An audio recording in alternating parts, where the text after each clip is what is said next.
মাঝে প্রধান অতিথি হিসেবে উপস্থিত আছেন আমাদের চট্টগ্রাম মহানগর মহান স্বাধীনতার ঘোষক ও শহীদ রাষ্ট্রপতি জিয়াউর রহমানের ৪৪তম শাহাদাত বার্ষিকী উপলক্ষে চট্টগ্রামের খুলশীতে আলোচনা সভা ও দোয়া মাহফিল অনুষ্ঠিত হয়েছে। শনিবার এ আয়োজন করে বাস্তুহারা ইউনিট, বিএনপি যুবদল, ছাত্রদল, স্বেচ্ছাসেবক দল ও অঙ্গ সহযোগী সংগঠনসমূহ।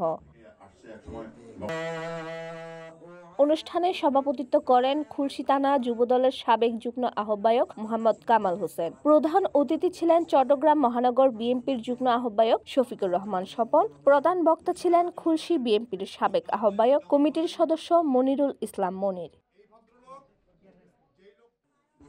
বিশেষ অতিথি হিসেবে বক্তব্য রাখেন আব্দুল গনি, হেলাল হোসেন হেলাল, আশিক মল্লিক আরশি, আক্তার হোসেন ইউনুস মুন্না ও মোহাম্মদ জসিম। এছাড়া উপস্থিত ছিলেন মোহাম্মদ দেলোয়ার হোসেন, লুৎফর রহমান জুয়েল ও ইমাম হোসেন ইনাম। সঞ্চালনায় ছিলেন যুবদল সংগঠক মোহাম্মদ জাবেদ ও কাইসার বাবু।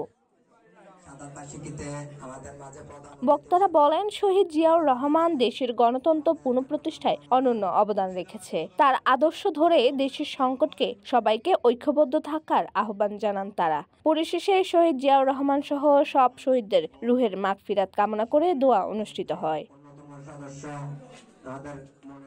রনি কান্তি দেবের তথ্যচিত্রে মমি ভট্টাচার্য, সিটিজেন নিউজ, চট্টগ্রাম।